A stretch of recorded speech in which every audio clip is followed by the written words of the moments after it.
ఆచి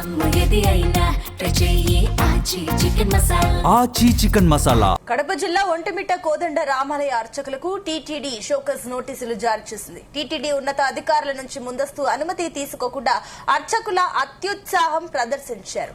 పులివెందులకు వెళ్లిన ఒంటిమిట్ట ఆలయ అర్చకులు మాజీ సీఎం వైఎస్ జగన్ కు వేదాశీర్వచనంతో పాటు శేషవస్త్రం, రాములూరి తోమాల, ముత్యాల తలంబ్రాలు అందజేశారు. మాజీ సీఎం వైఎస్ జగన్ సేవలో తరించిన ఒంటిమిట్ట కోదండ రామాలయ అర్చకులు ఏ శ్రవణ్ కుమార్, వీణ మనోజ్ కుమార్, కె పార్థసారథికి ఉప కార్యనిర్వహణాధికారి ప్రశాంతి షోకాజ్ నోటీసులు జారీ చేశారు. 2 రోజుల్లో సమాధానం ఇవ్వాలని నోటీసుల్లో పేర్కొన్నారు.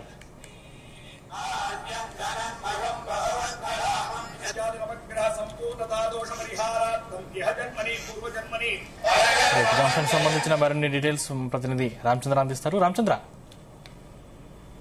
సందీప్, ఏదైతే తిరుమల తిరుపతి దేవస్థానం ఆధ్వర్యంలో ఉన్నటువంటి ఒంటిమిట్ట కోదండ రామాలయ కోదండ ఆలయానికి సంబంధించినటువంటి అర్చకులకు టీటీడీ షోకాజ్ నోటీసులు జారీ చేసింది.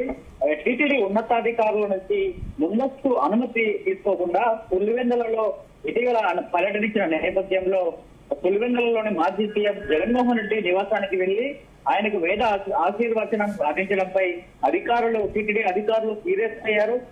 అర్చకులు జగన్ కు విశేష వస్త్రము, అలాగే స్వామివారి తోమాల, ముత్యాల తలంబ్రాలను చేయడంపై ఒంటిమిట్ట ఆలయ అర్చకులపై టీటీడీ సీరియస్ అయిందని చెప్పుకోవచ్చు. అంటే ఇది ఎవరు తీసుకెళ్లారు అసలు ఎందుకంటే ప్రభుత్వము అటు టీటీడీ సమన్వయంతో ఉన్నటువంటి నేపథ్యంలో మాజీ సీఎం జగన్మోహన్ రెడ్డికి వెళ్లి తెలవాల్సినటువంటి అవసరం ఏముంది? పులివెందుల్లో జగన్ ఇంటికి వెళ్లి అదే పనిగా ఆశీర్వచనం చేయాల్సినటువంటి అవసరం ఏముంది? అసలు ఎవరైనా చెప్పారా అధికారులు కానీ, లేదంటే ప్రభుత్వం నుంచి ఏమైనా జీవో వచ్చిందా, లేదంటే ఇంటిమేషన్ ఏమైనా వచ్చిందా అనేది కూడా ఇప్పుడు తెలియాల్సినటువంటి అవసరం ఉంది. అసలు పోవాల్సినటువంటి అవసరం ఏమొచ్చింది, దీని నాయకత్వం ఎవరు వహించారు అనేది కూడా ఇప్పుడు పెద్ద చర్చనీయాంశంగా మారిందని చెప్పుకోవచ్చు.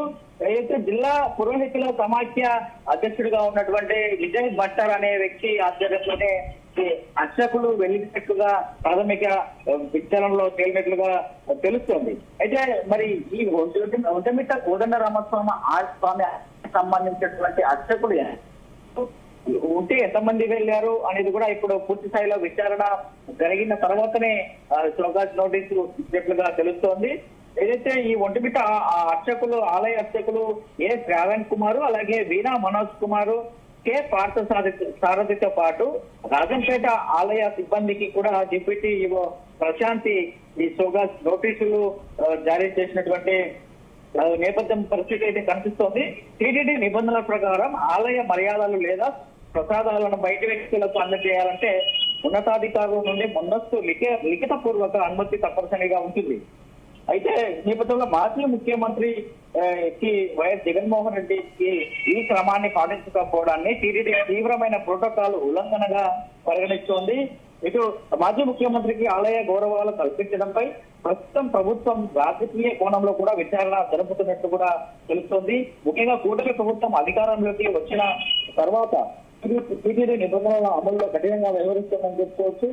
కోదండ రామస్వామి అర్చకులపై తీవ్ర స్థాయిలో వీరిపై చర్యలు ఉంటాయనేది కూడా తెలుస్తుంది. ఎందుకంటే వీరికి వివరణాత్మకమైనటువంటి వివరణ ఇవ్వాల్సినటువంటి అవసరం ఉంది ఈ షోకాజ్ నోటీస్ కి. సో వారు ఇచ్చిన తర్వాత వివరణ ఏమిస్తారు, ఎటువంటి పరిస్థితుల్లో అక్కడ వెళ్లాల్సి వచ్చింది, ఎవరి ఆధ్వర్యంలో వెళ్లారు అనేది పూర్తి స్థాయిలో లిఖిత పూర్వకంగా ఆయన వివరించాల్సి ఉంటుంది ఈ అర్చకులు. సో వీరు ఇచ్చిన తర్వాత టీటీడీ వాటిని నమ్మి ఆ విచారణలో నిజమే అని తేలితే మాత్రం వారిని వదిలేసే ప్రసక్తి ఉంటుంది. లేదంటే వారిపై షోకాజ్ నోటీసు ఇవ్వడమే కాకుండా వారిని సస్పెండ్ చేసే అవకాశాలు కూడా ఉన్నాయనేది మనకు ఉన్నటువంటి సమాచారం. డిప్యూటీ ఈవో ప్రశాంతి ఈ నోటీసులను జారీ చేస్తూ విధి నిర్వహణలో నిర్లక్ష్యం వహించినందుకు కూడా క్రమశిక్షణ చర్యలు ఎందుకు తీసుకోకూడదు, వివరణ ఇవ్వాలంటూ కూడా ఈ షోకాజ్ నోటీసులో డిప్యూటీ ఈవో ప్రశాంతి ఇందులో స్పష్టం చేశారు.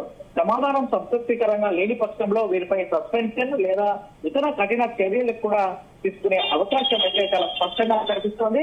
మరి మాజీ సీఎం కు ఇంటికి వెళ్లి అదే పనిగా ఆలయ మర్యాదలతో ఇటువంటి ఆశీర్వచనం చేయాల్సినటువంటి అవసరం ఎందుకు వచ్చింది? ఎప్పుడు ఇంతవరకు అలాంటి సాంప్రదాయం లేదు. ఒక మాజీ సీఎం కు వెళ్లి ఇవ్వడం, ఇట్లా ఆశీర్వదించడం చేయడం, కానీ ఎందుకు వెళ్లాల్సి వచ్చినది ఇప్పుడు పెద్దగా పొలిటికల్ టర్న్ కూడా తీసుకునే అవకాశాలు కూడా ఉన్నాయి. సో దీని మీద సీఎం కూడా అటు టీటీడీ అధికారులను వివరణ కోరినట్టుగా తెలుస్తుంది. మరి టీటీడీ చైర్మన్ దీని మీద ఏం స్పందిస్తారు అనేది కూడా మనం వేచి చూడాల్సి ఉంటుంది. Sandeep. Right, thank you Ramachandra.